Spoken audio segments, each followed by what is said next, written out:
Hello friend, नमस्ते, राधे राधे। कैसे हैं आप लोग? आशा करते हैं अच्छे होंगे, मस्त होंगे। मैं अपेक्षा सिंह आपका स्वागत करती हूँ अपने चैनल अपेक्षा सिंह स्टडी पॉइंट में।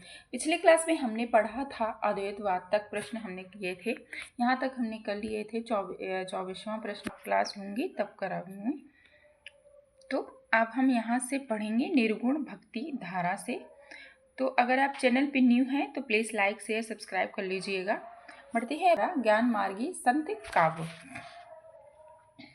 पहला प्रश्न है, 25वां प्रश्न है, निर्गुण काव्यधारा की प्रवृत्तियां हैं वात्सल रस की प्रधानता। यह बी ऑप्शन है प्रकृति पर चेतना संता का आरोप।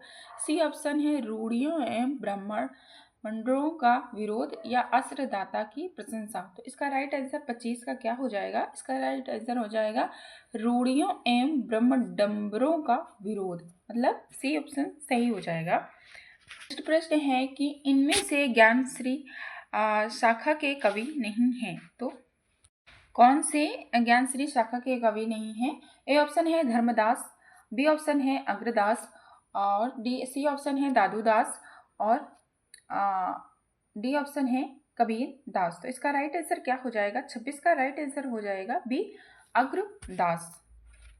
नेक्स्ट प्रश्न कह रहा है 27वां कि निर्गुण संत कवियों में सर्वाधिक शास्त्र एवं सुशिक्षित थे।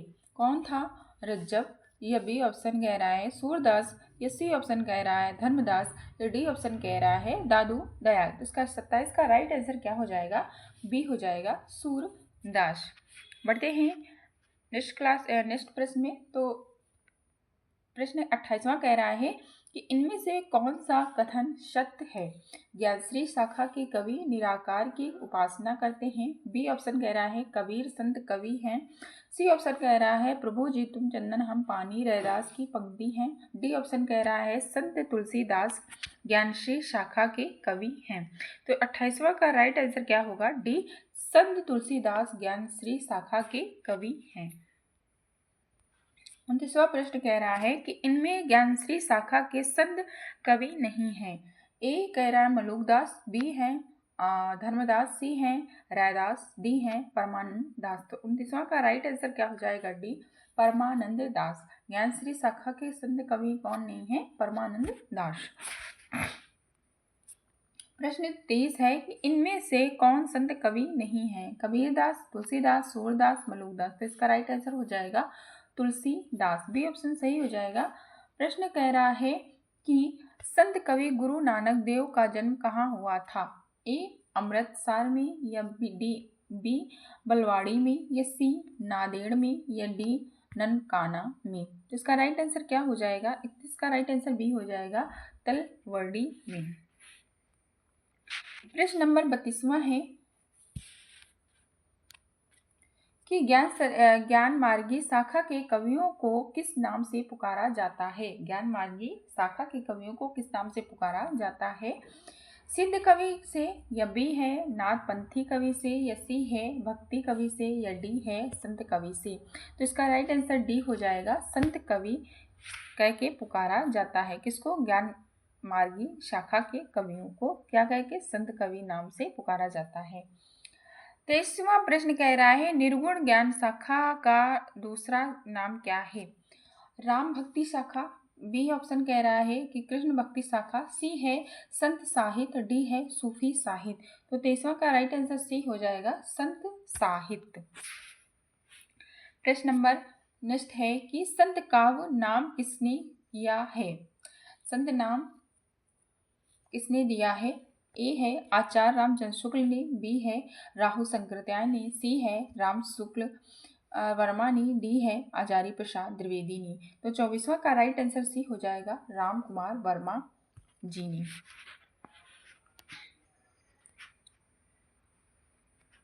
नेक्स्ट प्रश्न है 35वां, निम्नलिखित विकल्पों में से जो संत काव्य की विशेषता नहीं है उसे छाटिए। ब्रह्मांडम्बरों का खंडन, यह बी ऑप्शन है गुरु का महत्व प्रतिपादन, सी है सगुण ईश्वर की उपासना, डी है जाति पाति का विरोध। तो इसका राइट आंसर क्या हो जाएगा? सी सगुण विश्व की उपासना। निम्नलिखित विकल्पों में से जो संत काव्य की विशेषता नहीं है उसे क्या कहते हैं? सगुण विश्व ईश्वर की उपासना। प्रश्न नंबर 36 है कि संत साधना का साहित्य रूप प्रारंभ हुआ है कब? काशी में, प्रयाग में, पढ़रपुर में या उज्जैन में? तो इसका राइट आंसर क्या हो जाएगा? पढ़रपुर में हुआ था। क्या? संत साधना का साहित्य रूप प्रारंभ कहाँ हुआ था? पढ़रपुर में। प्रश्न कह रहा है इनमें से कौन सा कवि संत कवि नहीं है? कौन सा कवि संत कवि नहीं है? कबीरदास नहीं है, रैदास नहीं है, या गुरु नानक जी नहीं है, या तुलसीदास जी नहीं है? तो इसका राइट आंसर हो जाएगा तुलसीदास जी संत कवि नहीं है। प्रश्न नंबर 38 है, नेक्स्ट है निम्नलिखित में से संत का परंपरा के अंतर्गत न आने वाले कवि का नाम है?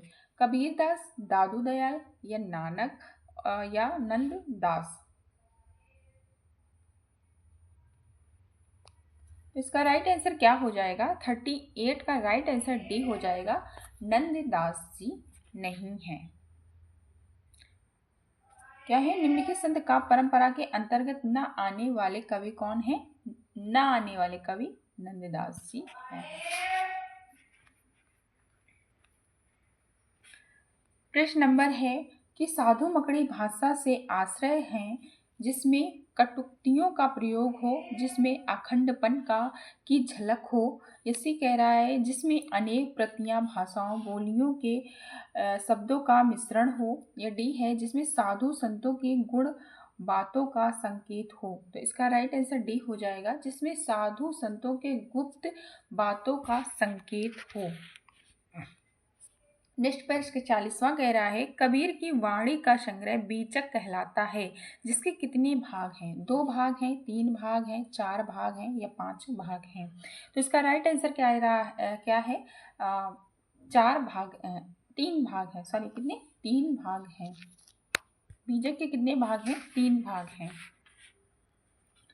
प्रश्न नंबर है 31वां की भाषा बहुत परिष्कृत और परिमार्जित न होने पर भी कबीर की उक्तियों में कहीं कहीं विलक्षण प्रभाव और चमत्कार है। प्रतिभा उनमें प्रखर थी जिसमें संदेह नहीं है। पंक्तियों के लेखक हैं कौन है? डॉक्टर नागिन जी, आचार्य हजारी प्रसाद द्विवेदी, डॉक्टर राममूर्ति त्रिपाठी, या डी ऑप्शन है आचार्य रामचंद्र शुक्ल जी? तो इसका राइट आंसर डी हो जाएगा, आचार्य रामचंद्र शुक्ल जी। नेक्स्ट प्रश्न 41वां है कि भाषा बहुत परिष्कृत और परिमार्जित न होने पर भी कबीर की उक्तियों में कहीं कहीं विलक्षण प्रभाव और चमत्कार है। प्रतिभा उनमें प्रखर थी जिसमें संदेह नहीं है। पंक्तियों के लेखक हैं कौन?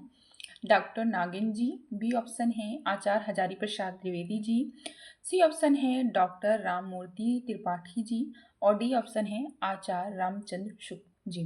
तो इसका राइट आंसर हो जाएगा डी, आचार्य रामचंद्र शुक्ल जी। 42 प्रश्न है आचार्य रामचंद्र शुक्ल ने भक्ति काल के निम्नलिखित कवियों में से किसे सबसे कम महत्व प्रदान किया था? तुलसीदास को, यशोरदास को, कबीरदास को, या जायसी को? इसका राइट आंसर सी हो जाएगा, जायसी को। नेक्स्ट प्रश्न कह रहा है पंचगंगा घाट में कबीर किसके पैरों के नीचे पड़े थे? शंकराचार्य के, वल्लभाचार्य के, रामानंद के, या मध्वाचार्य के? तो किसके? रामानंद जी के। प्रश्न नंबर 44 है नीमा किस कवि की माता का नाम था? रहीमदास का, तो सूरदास का, या कबीरदास का, या मलुकदास का? तो किसका था? कबीरदास जी का माता का क्या नाम था? नीमा। कबीरदास की मृत्यु कहाँ हुई थी? काशी मगहर में हुई थी। ठीक है, कहाँ हुई थी? मगहर में हुई थी। प्रश्न नंबर 46 है कबीरदास ने किस काव्यधारा का प्रतिनिधित्व करते हैं? संत काव्यधारा का प्रतिनिधित्व करते हैं। प्रश्न नंबर 47 है ज्ञान श्री शाखा के प्रमुख कवि हैं रैदास, कबीरदास, गुरु नानक, या तुलसीदास? तो कौन है? कबीरदास जी हैं। नेक्स्ट प्रश्न है कबीरदास की गुरु का नाम क्या था? रामानंद सागर, रैदास, रविदास, या रामानंद? क्या नाम था? रामानंद था। किसके गुरु का नाम? कबीरदास जी का गुरु का नाम रामानंद जी था। प्रश्न नंबर नेक्स्ट है, मोको कहाँ ढूंढे बंदे मैं तो तेरे पास में। ये पंक्तियां किस कवि की हैं? तो ये किसकी पंक्ति है? कबीर दास जी की हैं।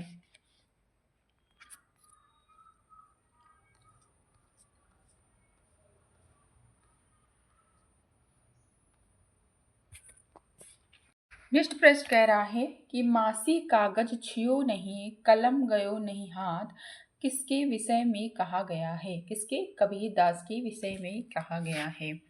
नेक्स्ट प्रश्न कह रहा है कि कबीर ने जिस प्रकार एक निराकार ईश्वर के लिए भारतीय वेदांत का पल्ला पकड़ा, उसी उसी प्रकार से निरंकार ईश्वर की भक्ति के लिए सूफियों का प्रेम तत्व लिया और अपने निर्गुण धूमधारा से निकाला। यह कथन किसका है?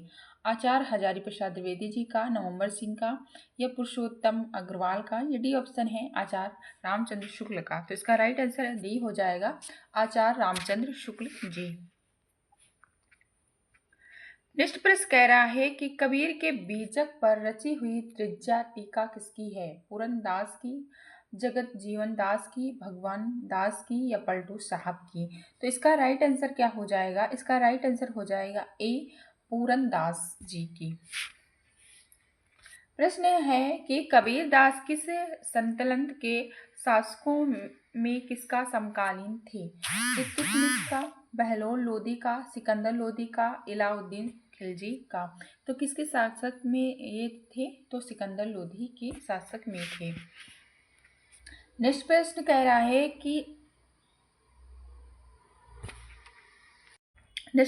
है कि सिकंदर लोदी ने किसके कहने पर कबीर दास को जंजीर से बांधकर गंगा में डुबाया था? गुलाम हसने के, या मोहम्मद शाह के, या शेख तकी के, या शेख फिदा हुसैन के? तो इसका राइट आंसर क्या हो जाएगा? किसने कहा था? शेख तकी के कहने पर सिकंदर लोदी ने कबीर दास को जंजीर से बांधकर गंगा में डुबा दिया था। प्रश्न 55 कह रहा है, कबीर वाणी के डिक्टेटर थे, ये किसने कहा है? अभिमत किसके आलोचक कौन है? डॉक्टर हजारी प्रसाद द्विवेदी। ये प्रश्न जो है एलटी ग्रेड में अभी आया था। प्रश्न नंबर 56 है 56 है, आचार्य हजारी प्रसाद द्विवेदी ने वाणी का डिक्टेटर किसे कहा था? कबीर दास को कहा था। प्रश्न है, तुम्हें जिन्हीं जानो गीत है, यहू निज ब्रह्मा विचार, किसने कहा है? किसने कहा है? कबीर दास जी ने कहा है। फिर यहाँ से मलुकदास जी का जीवन परिचय चालू हो जाता है। अजगर करे न चाकरी, पंछी करे न काम, किसने कहा है? मलुकदास ने, सूरदास ने, रैदास ने, या मलुकदास ने? तो कैसा है? अजगर करे न चाकरी, पंछी करे न काम, दास मलुका कहे गए, सबके दाता राम। किसका है? मलुकदास जी का है। प्रश्न नंबर है, नेक्स्ट प्रश्न है, ज्ञान बोध किसकी रचना है? सुंदर दास की, मलुकदास की, रज्जब जी की, या इनमें से कोई नहीं? तो इसका राइट आंसर है मलुकदास। नेक्स्ट प्रश्न है, भक्ति विवेक निम्नलिखित में से किसके रचना है? किसके? मलुकदास जी के, सुंदर दास के, या नाभादास के, या दादू दयाल के? तो इसका राइट आंसर है मलुकदास जी के। प्रश्न नंबर नेक्स्ट कह रहा है कि रज्जब अली खां के गुरु थे नानक जी, दादू दयाल, मलुकदास, या धत्रा? तो इसका राइट आंसर क्या हो जाएगा? इसका राइट आंसर बी हो जाएगा, दादू दयाल।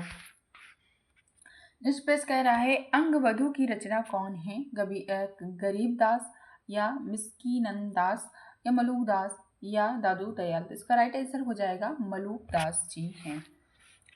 प्रश्न नंबर नेक्स्ट कह रहा है कि हरडेवाड़ी एक अंग वधु किसकी वाणी का संकलन है? सूरदास जी का, दादू दयाल का, मलुकदास का, या कबीरदास का? तो इसका राइट आंसर क्या हो जाएगा? इसका राइट आंसर बी हो जाएगा, दादू दयाल।